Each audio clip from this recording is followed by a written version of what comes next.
Welcome, Kevin Smith, Chief Executive Officer of Habitat for Humanity, Newcastle County. You look, no sawdust there. You look pretty neat today. It's been a long time since anybody's wanted me on the build site. They kind of keep me, away from those places and let those with more experience do that.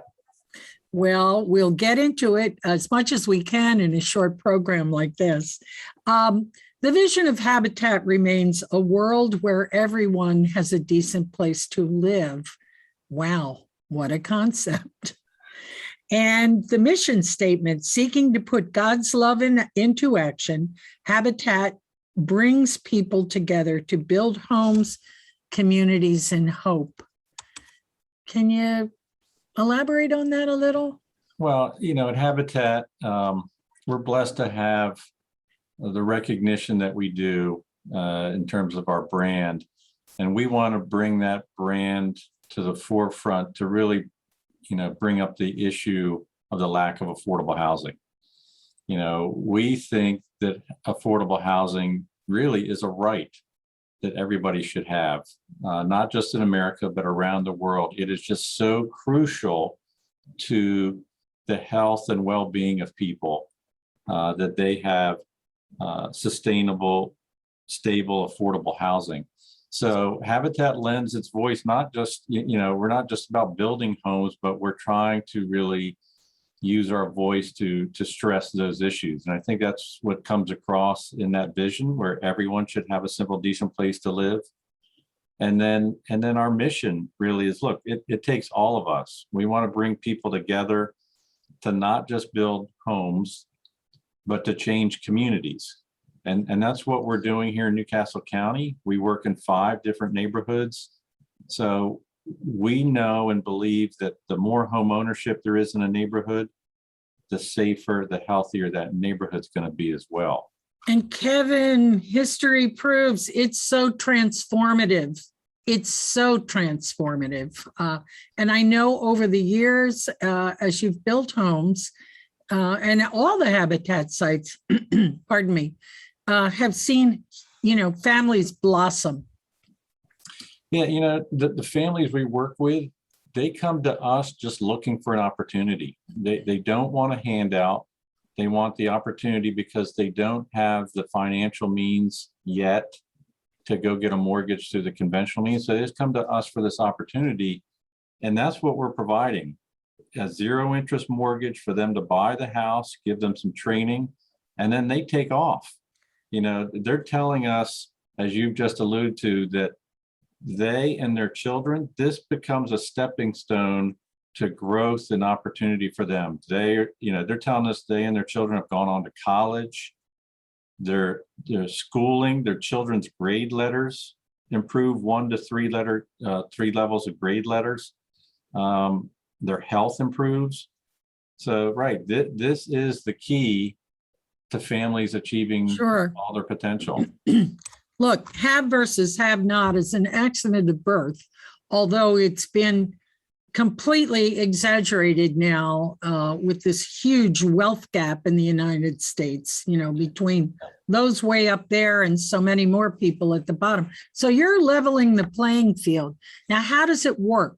Very quickly, can you give us some of the mechanics? Yeah, so, we tell people we are a builder and a developer. We're a general contractor. So we buy land and property, take it through the whole process.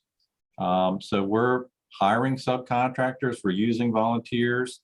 Then those homeowners apply for our mortgage, which is a zero interest mortgage. Isn't that great? And then, it's 9 months to a year and a half of them going through our training while their house is being built. And then we sell them the house at the appraised value in that mortgage. And they're paying us back over 20 to 30 years, what they can afford to pay. These are all working families. So that's the homeownership side, the creating homeownership. We've also been expanding our sustaining homeownership. We've been growing our repair program. So the other issue in America is not just there's not enough affordable housing, but the low-income folks who already own their house, they're aging in place a lot of times. they can't afford that new roof, the new furnace. The house is aging and crumbling around them. So we want to sustain that home ownership that's in these neighborhoods too by providing free repairs, critical repairs to people. Quick question for you, and then we will keep moving here. Yeah. Has COVID impacted the activity of Habitat? Yeah, we've had to make some adjustments because of COVID. Obviously, we could not have our group volunteers come out, so we suspended that. We've hired more subcontractors, which has driven up our cost. We've been fortunate in this community. We had a lot of funders step up to support us, but we kept building. We kept doing repairs. I'm happy to say now that our group volunteering is starting to open back up again. So we're welcoming people back out to our sites safely.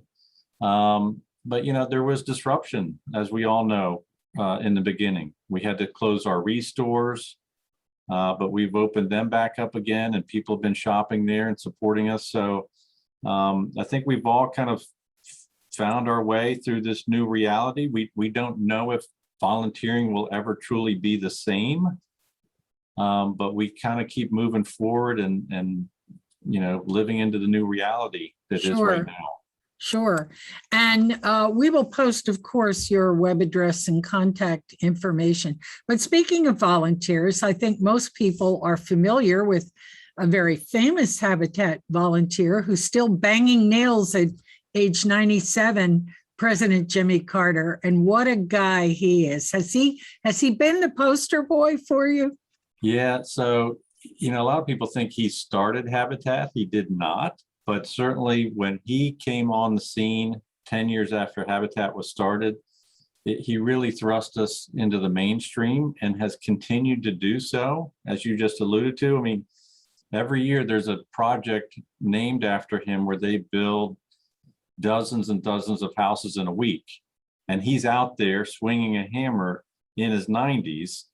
And so it's just lent a lot of credibility to our organization, and obviously, you know, highlighted what we do thanks to him. So his involvement has been invaluable. You're right. He is just such a gem to the world, but especially to us. He's cherished by all of us. So what can folks do that, you know, the boomers are all retiring and looking for, most of them anyway, meaningful things to do. And of course, the boomers are kind of babies compared to 97-year-old Jimmy Carter. So if he can do it, we can do it, right? Yeah. What are you looking for, Kevin, to wrap this up, volunteer-wise? Yeah, you know, folks of any age can volunteer with us, 16 and up, but those folks who are retired, we have a crew of 60 retirees who come out every week to our build sites, to our restores. A lot of them serve on our committees to help select the families or support them or fundraise. There's a myriad of opportunities. You know, if hammering's not somebody's thing, they can help in other ways too. Sure. So I think people, you know, they can call our office and we'll find a place for them, you know, whatever their interest is. Sure. And I should add that Habitat is statewide. There are other Habitat entities up and down the state of Delaware. Last question for you. You've gotten some great press lately. How about quickly some of your accomplishments recently? Yeah, just last week, we were happy to dedicate 7 more houses, 7 new homes on the east side of Wilmington. That's the first project we'll ever have a mixed income, Habitat homeowners and non-Habitat homeowners. We have another 5 under construction, and we also announced recently with the city of Wilmington that we're the first recipient of the American Recovery Funds here in the city to expand our repair program from 25 to 100 repairs a year. So wow. Yeah, just you know, just grateful for people's support and trust in us to finish projects, but also to expand our work. Kevin Smith, you are putting God's love into action with the work you do. And I'd love to check back with you in a bit. There's always something new at Habitat for Humanity. Yeah. Thank you, Sharon. Thank you.